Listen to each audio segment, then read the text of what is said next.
రావణ లంక అంతా చాలా జాగ్రత్తగా వెతికి ఎన్నిసార్లు అంటే 4, 5 సార్లు వెతికిన చోటే వెతికి మరలా మరలా వెతికిన తర్వాత కూడా స్వామి హనుమకి ఎక్కడా కూడా అమ్మవారి జాడ కనిపించపోయే సరికి ఆయన ఏమనుకుంటారంటే ఒక పరిగా ఒక ఇనుప స్తంభం మీద కూర్చుని ఆలోచిస్తూ ఉంటారు. ఏం చెయ్యాలి ఏంటి జీవితం అంటే అన్వేషణే కదమ్మా. మన జీవితం ఏంటి దేనికో దానికి అన్వేషిస్తూనే ఉంటాం మనం. అలా అన్వేషించే ప్రక్రియలో మనకి ఆనందం దొరకదు. అంతే కదా, మనం ఏ పని చేసినా మీరు ఆలోచించండి, ఆనందం కోసమే గమ్యం, ఆనందం కోసమే వెతుకుతూ ఉంటుంది మనసు. ఎందుకంటే దానికి ఆనందం అంటేనే ఇష్టం. చిన్నది కష్టపడమన్నా సరే ఒప్పుకోదు. అందుకనే ధ్యానం చేయకపోవడానికి కూడా కారణం అదే, కష్టం అనిపిస్తుంది దానికి. దీంట్లో ఉన్న సుఖాన్ని మనం అలవాటు చేసినప్పుడే ధ్యాన దశగా మనసే వెళ్ళిపోతుంది. మనం విషయం పక్కన పెడితే అది చెప్తుంది మనం చేద్దాం రారా అని. ఆ స్థితికి మనసుని తీసుకెళ్ళగలగాలి. మనసుని మనం కొంచెం లాగితే అది మనల్ని పూర్తిగా లాగే ప్రయత్నం చేస్తుంది. ఆ సాధనా ప్రక్రియే ఈ మన సుందరకాండ అనమాట. సుందరకాండలో 4 రకాల తత్వాలు చూపిస్తూ ఉంటారు. సాధనా రహస్యాలు ఒకటి, లలితా పరాభట్టారికా దేవత సంబంధించి ఆ శ్రీ స్వరూపం, సీతా స్వరూపాన్ని, శ్రీ శక్తిని ఇందులో చూపిస్తుంది మనకి. అంతేకాకుండా రామచంద్రమూర్తి యొక్క శక్తి స్వరూపంగా 3 రకాలుగా దీన్ని పారాయణం చేస్తారు యోగులు. అయితే ఆ పరిగ మీద కూర్చుని ఆలోచిస్తున్నారు, ఏం చెయ్యాలి ఏంటి, నాలో ఏమన్నా అధర్మ లోపం వచ్చిందా అని చెప్పి ఆలోచించుకుంటున్నారు ఆయన. మనం కూడా రోజు నిత్య పనుల్లో ఏ పని మనం ఏనాడన్నా మనం ఆలోచించామో, పడుకున్నప్పుడు గాని లేచిన తర్వాత గాని ఈ రోజు మనం ఎంత సద్వినియోగం చేసుకున్నాము కాలాన్ని, ఎవరిని ఇబ్బంది పెట్టాము అన్న సాధన ఎప్పుడన్నా మనం ఎవరన్నా చేసామా? అది చెయ్యాలి మొదట. పడుకునేటప్పుడన్నా సరే కనీసం ఈ 24 గంటల్లో ఎన్ని గంటలు నేను భగవంతుడి గురించి ఆలోచించాను, ఏ సమయంలో నేను సాధన చేశాను. ఒకవేళ చేయకపోతే ఆ రోజు మన జీవిత పేజీల్లోంచి చింపేసుకోవాల్సిన పేజ్ అనమాట. ఎందుకంటే ఆ రోజు మనం వృధా చేసేసాం. 100 పేజీల జీవితంలో ఏ రోజు మనం సాధన చేయకపోతే ఆ పేజీ చిత్తు పేజీ అనమాట. ముఖ్యమైన ఏదన్నా రాసుకుంటా పేపర్ దాయండి అంటారు, చిత్తు రాస్తే పాడేయండి అంటారు. పాడేసిన పేజీలు ఎన్ని ఉన్నాయో, పాడేయకుండా చూడండి. ఒక పుస్తకంలో 4, 5 పేజీలే ముఖ్యమైనవి ఉంటే మిగతా పేపర్ పుస్తకం అంతా చిత్తుతో సమానం కదమ్మా. అదే విధంగా ఒక్కసారి మన జీవితాన్ని వెనక్కి తిరిగి చూసుకుంటే ఎన్ని రోజులు మనం ధ్యానం చేసాం మనం ఆలోచిస్తే అవే ముఖ్యమైన పేజీలు, మిగతా అన్ని చిత్తు పేజీలే. అందుకని స్వామివారు కూడా ఆలోచించుకుంటున్నారు, నేనేం అధర్మం చేశాను, అమ్మవారి యొక్క ఆ కటాక్షం ప్రత్యక్షం ఎందుకు జరగలేదు అని ఆలోచించుకుంటూ ఆయనలో ఆయన ఆత్మ విమర్శ చేసుకుంటూ ఉండగా తడుక్కుమని ఆయనకి ఏం కనిపించిందంటే అశోక వనము కనిపించింది. కనిపిస్తే ఆయన అనుకుంటారు, ఇన్ని వెతికాను కానీ ఇది చూడలేదేంటి నేను అని చెప్పి ఒక్కసారిగా ఆ శ్వేత వస్త్రాన్ని కప్పుకొని బయలుదేరుతూ అద్భుత మంత్రాన్ని ఆయన జపిస్తారు. ఆ మంత్రం చెప్పుదాము, మీరు కూడా చెప్పండి. ఇది కార్యసిద్ధి మంత్రం. ఈ మంత్రములో బీజాక్షరాలు కూడా ఉన్నాయి, వీటిని నేను చెప్తాను, ముందు మంత్రం చెప్పండి అంటే. ఇక్కడ ఆయన ఒక్కసారిగా నిలబడి ఆ యొక్క స్వామిని, తన యందు ఉన్న స్వామిని స్మరించుకుంటూ, స్వామి ఇదొక్కటే నేను వెతకలేదు, ఇదొక్కటి వెతికి చూస్తానని చెప్పి నమస్కరించుకుంటూ బయలుదేరుతున్నారు స్వామి. ఈ మంత్రం చూడండి, నమోస్తు రామాయ సలక్ష్మణాయ. రామచంద్రమూర్తికి నమస్కారము. ఎటువంటి రామచంద్రమూర్తికి అంటే సలక్ష్మణాయ, లక్ష్మణ సహితంగా ఉన్నటువంటి రామచంద్రమూర్తికి నమస్కారము. అంటే చూడండి, మొత్తం రామాయణం మనం చూస్తే లక్ష్మణుడు లేని రాముడు ఎక్కడ ఉండడు. లక్ష్మణ సహితంగానే రామచంద్రమూర్తి మనకు కనిపిస్తూ ఉంటాడు. ఎక్కడ నుంచి అంటే వశిష్ఠులు వారు, విశ్వామిత్రులు వారు ఆ జనక దశరథ మహారాజు గారి దగ్గరికి వెళ్ళిన తర్వాత ఎక్కడి నుంచి రామ ప్రయాణం మొదలవుతుందో అక్కడ నుంచి ఎక్కడి వరకు, మళ్ళీ పట్టాభిషేకం వరకు లక్ష్మణుడు లేని రాముణ్ణి మనం చూడం. అంటే లక్ష్మణుడితో ఉన్న రాముడు మనకి ఎటువంటిదంటే రక్షా స్వరూపం అనమాట ఇది. అందుకనే రామరక్షా స్తోత్రంలో కూడా మనకి లక్ష్మణ సహిత రాముడుగానే అక్కడ బుధ కౌశిక ముని మనకి వర్ణిస్తూ ఉంటారు, రామాయ లక్ష్మణ పూర్వజాయ అని చెప్పి. అందుకని ఆ లక్ష్మణ సహితంగా ఉన్న రాముణ్ణి మనం ధ్యానించాలి. త్యాగరాజ స్వామి వారు త్యాగరాజ పాటలు అవి పాడుతూ ఉంటారు కదా స్వామి. ఆయన గొప్ప రామదాసు. రామదాసు అంటే రామదాసు గారు కాదు, కంచర్ల గోపన్న కాదు, రాముడుకు దాసు అయిపోయిన వాడు, దాసుడైపోయిన వాడు రామదాసు అన్నమాట. మనం దేనికి దాసుడు అయిపోయాం? మనం మనం ఎవరి దాసులం? ఆ మేము దాసులమేనండి మా ఆయన గారికి అంటారా? మనం ఇంద్రియ దాసులు, మనం ఇంద్రియాలకు దాసుడు అయిపోయి ఉన్నాం. కానీ ఆయన రామదాసు. అయితే ఆయన ఏం చేశారంటే ఒకసారి కచేరీ లేదంటే గాన సభ, గానము చేసి వెళ్ళిపోతుంటే ఆయన ఎక్కడా కూడా ఆ దాని దక్షిణ అంటారు కదా, అది తీసుకునే ప్రయత్నం ఆయన చేయరు.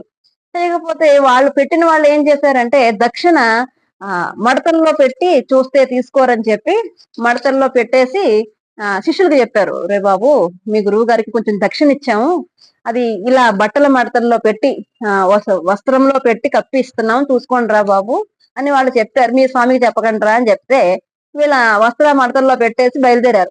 ఆయన పల్లకిలోకి వచ్చిన్నారు, వీళ్ళందరూ బయలుదేరి వెళ్ళిపోతున్నారు వాళ్ళ ప్లేస్ కి.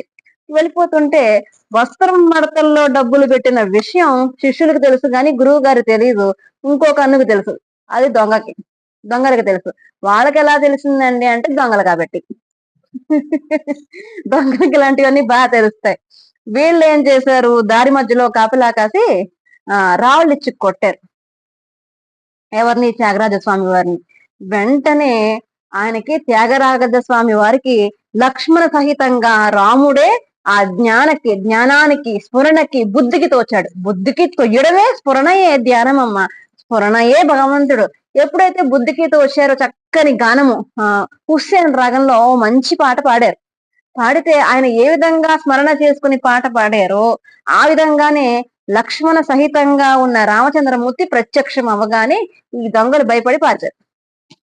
పారిపోతే వీళ్ళు కూడా వీళ్ళ గదికి వీళ్ళ ఊరికి వెళ్ళిపోయారు. వెళ్ళిపోయిన తర్వాత ఉదయం తెల్లవారింది. ఎవరైతే రాళ్ళతో కొట్టారో వాళ్ళు మన త్యాగరాజ స్వామి దగ్గరికి వచ్చి ఏం చేశారంటే, స్వామి రాత్రి మీరు ఒక పాట పాడారు కదా, ఇద్దరు వ్యక్తులు వచ్చారండి, ఇంకో పాట పాడండి, వాళ్ళు చాలా సుందరంగా సుకుమారంగా చాలా అందంగా ఉన్నారు, మేము దొంగతనం కూడా మానేశాము, ఇంకొక పాట పాడండి స్వామి, వాళ్ళిద్దరిని మేము మళ్ళీ చూస్తామన్నారట. ఈయన త్యాగరాజ స్వామి వారు బోరుమని ఏడ్చారు. ఎందుకని అంటే, స్వామి నిరంతరం స్మరణ వేడకుండా కొలిచేది నేను, కనిపించేది వాళ్ళక, వాళ్ళు చూసేంత నేను చూడలేదు, నేనేం పాపం చేసుకున్నాను స్వామి అని చెప్పి వెక్కి వెక్కి వేడిస్తే ఆయనకి సాక్షాత్కారం ఇచ్చారు. ఎలా అంటే నమోస్తు రామాయ సలక్ష్మణాయ, ఈ మంత్రం నోటికొచ్చేయాలి. కార్యసిద్ధి మంత్రం ఇది. ఎక్కడికన్నా వెళ్ళేటప్పుడు ఈ మంత్రాన్ని స్మరించుకుని వెళితే జయం సాధిస్తామన్నమాట. తర్వాత లైను నమోస్తు దేవ్యై జనకాత్మజాయై, అంటే ఇక్కడ ఏమంటున్నారంటే అమ్మవారు సీతాదేవిని కూడా నమస్కారం చేసుకున్నారు. తస్యై అని చెప్పి మొదలు పెట్టారు. ఏనంటే తత్ అంటే మనం పురుషుగా భగవంతుడిని పురుషుడిగా చూసినప్పుడు తత్ అంటే అది, దానికి ఆ స్త్రీ రూపంలో ఉన్న ఆ పరబ్రహ్మాన్ని తెలుసుకున్నప్పుడు ఏమంటారంటే సహా అంటారు. తత్ అంటే పురుష స్వరూపము, సహా అంటే స్త్రీ స్వరూపం కింద వేదం చెప్తుంది. ఈ రెండు కలిపితే ఏమవుద్ది? తస్యై. ఆ తస్యై అంటే వేదమునందు ఉన్నటువంటి ఆ తస్య స్వరూపం ఏదైతే ఉందో ఆ అమ్మవారి గురించి తలుచుకుంటున్నారు. అంటే రామచంద్రమూర్తి గాని లక్ష్మణుడు గాని వీళ్ళందరూ కూడా సకల దేవతల స్వరూపాలు ఎవరైనా సరే వాళ్ళందరూ కూడా గర్భవాసం చేసి పుట్టారు కదా. కానీ గర్భవాసం చేయకుండా పుట్టినటువంటి ఏకైక స్వరూపం ఏంటంటే అది సీతా శక్తి స్వరూపం అనమాట.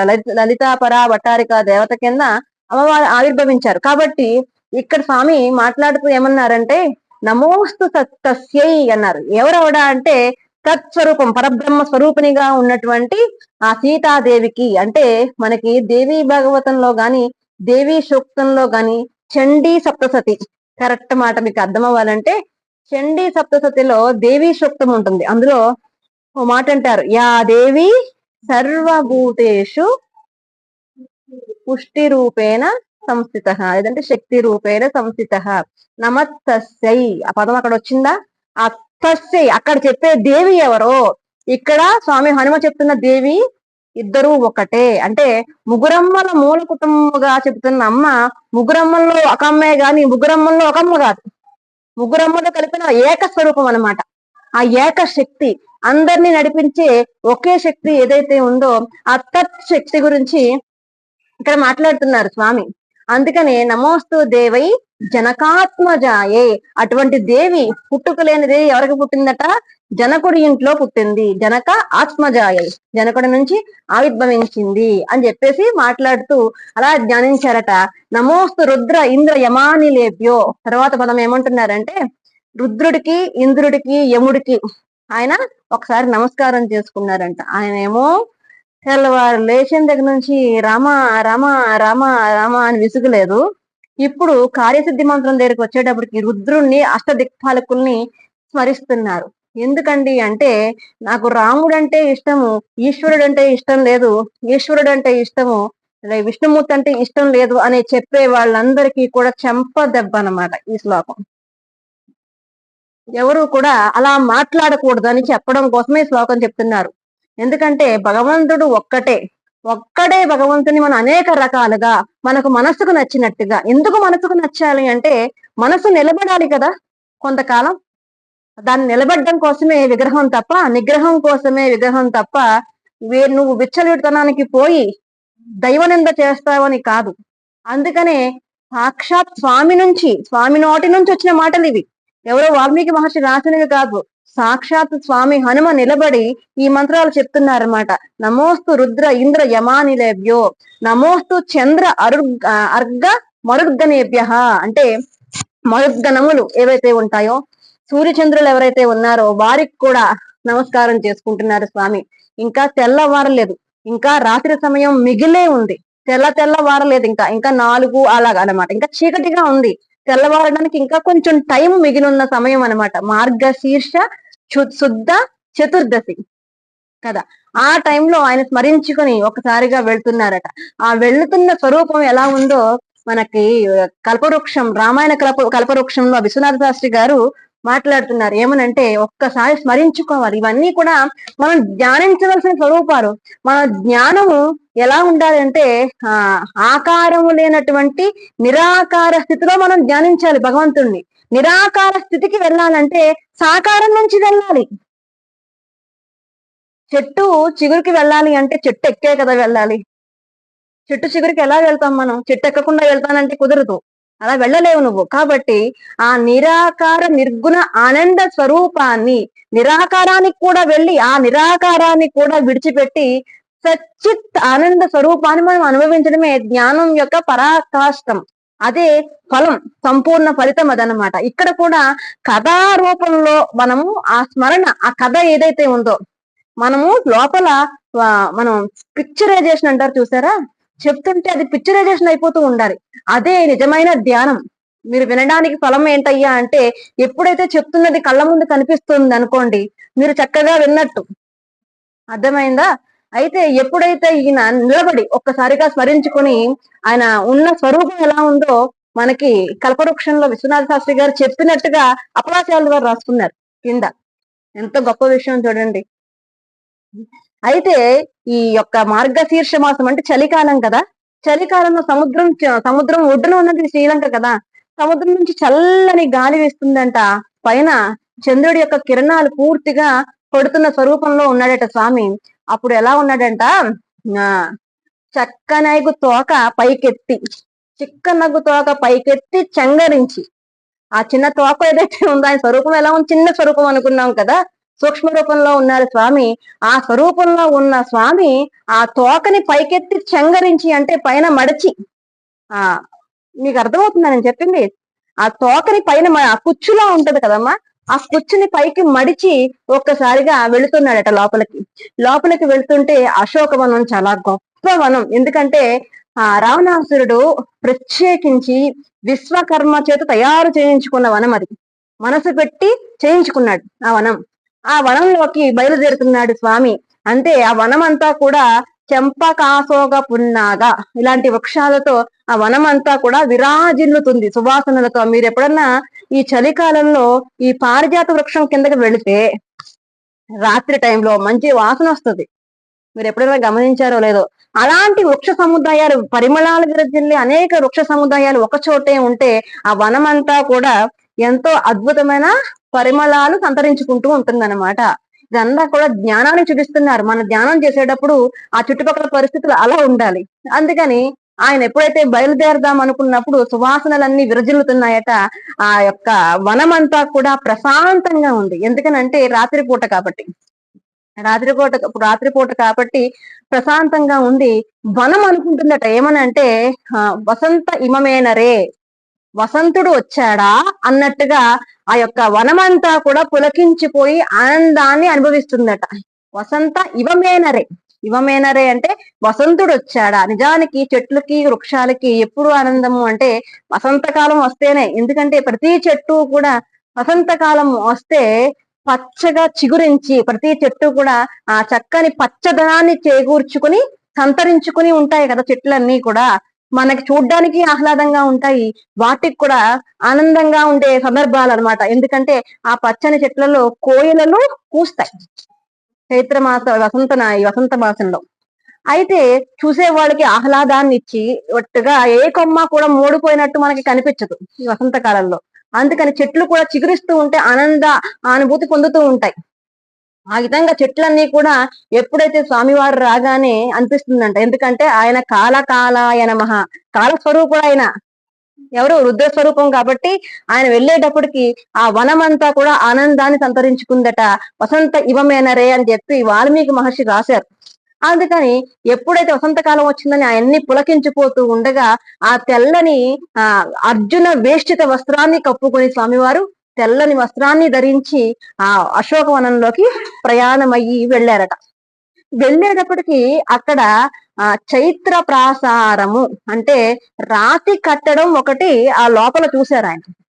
ఆ రాతి కట్టడం ఎలా ఉందంటే కొన్ని చెట్లు కొన్ని స్తంభాలు మధ్యలో కట్టేశారు అనమాట. అంటే చెట్లు ఉండగానే ఆ కట్టడం కట్టుంటారు. ఎందుకంటే చెట్లు పాడు చేయకుండా, చెట్లని ఇబ్బంది పెట్టకుండా ఆ స్తంభాలు, రాతి స్తంభాలు చెట్లతో కలిపి 1000 స్తంభాలు కలిగినటువంటి ఆ యొక్క కట్టడం ఉన్నది. ఆ కట్టడంలో ఇంకా ఎలా ఉందో వర్ణిస్తున్నారు మహర్షి. ఎందుకనంటే అక్కడ ఉన్న అమ్మవారిని చూపించబోతున్నారు అనమాట. ఆ ఉత్కంఠత కోసం మనకి ఈ వర్ణన చేస్తున్నారు.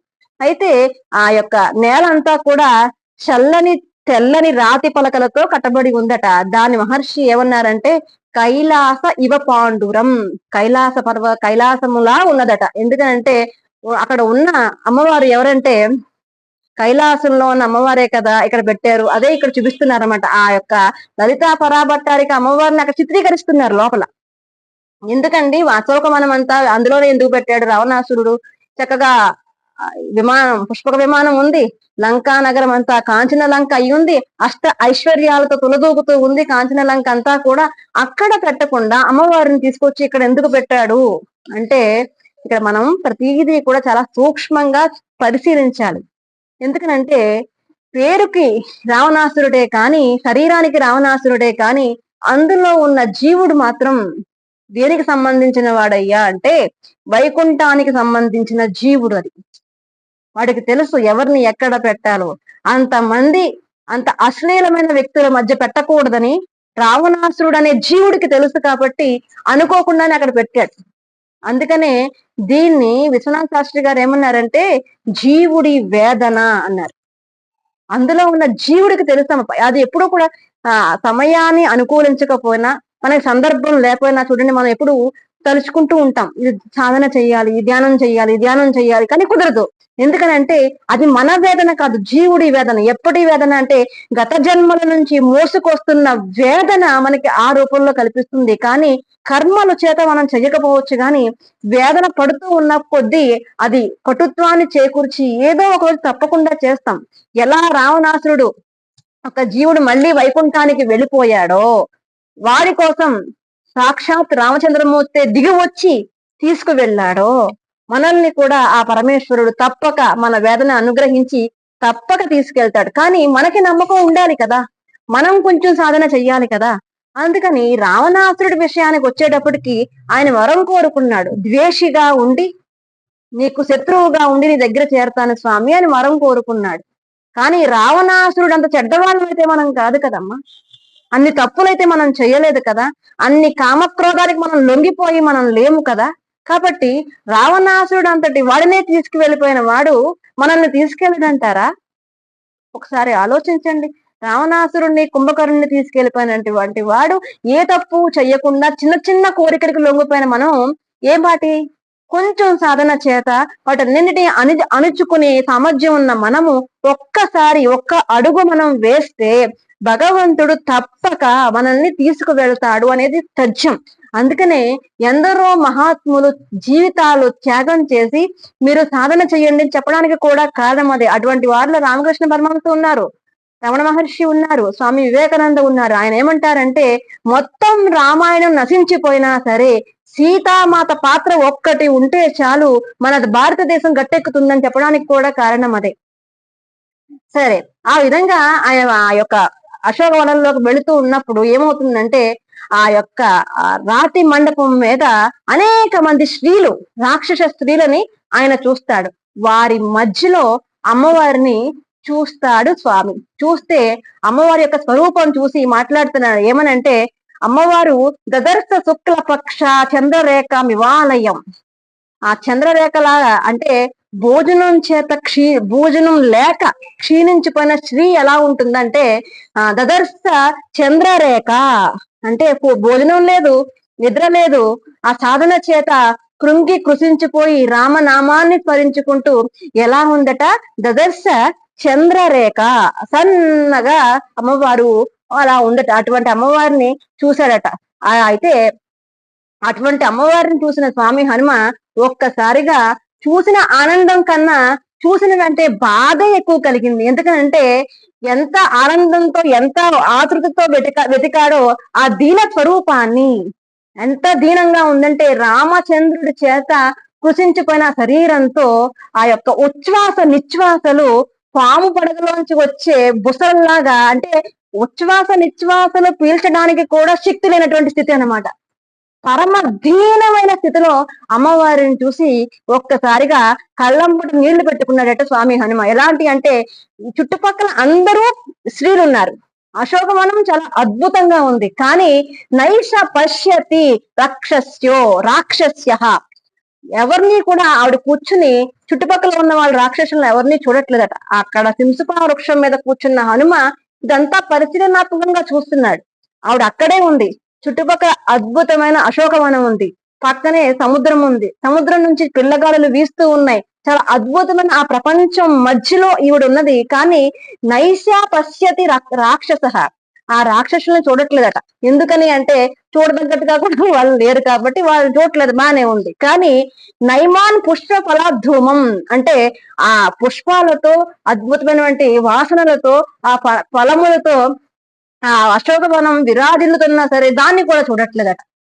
అందాన్ని చూడట్లేదు, అసహ్యాన్ని కూడా ఆవిడ చూడట్లేదు. అంటే ఆవిడ ఒకే దాని మీద ఏకస్థ హృదయం నూనం, ఏకస్థ హృదయం, ఒకే హృదయంతో, అంటే తన మనసంతా కూడా నూనం రామ నామ పశ్యతి, రామనామాన్ని జపించుకుంటూ మనం ఎక్కడ ఉన్నామని కాదమ్మా, ఎలా ఉన్నామనేది ప్రధానం.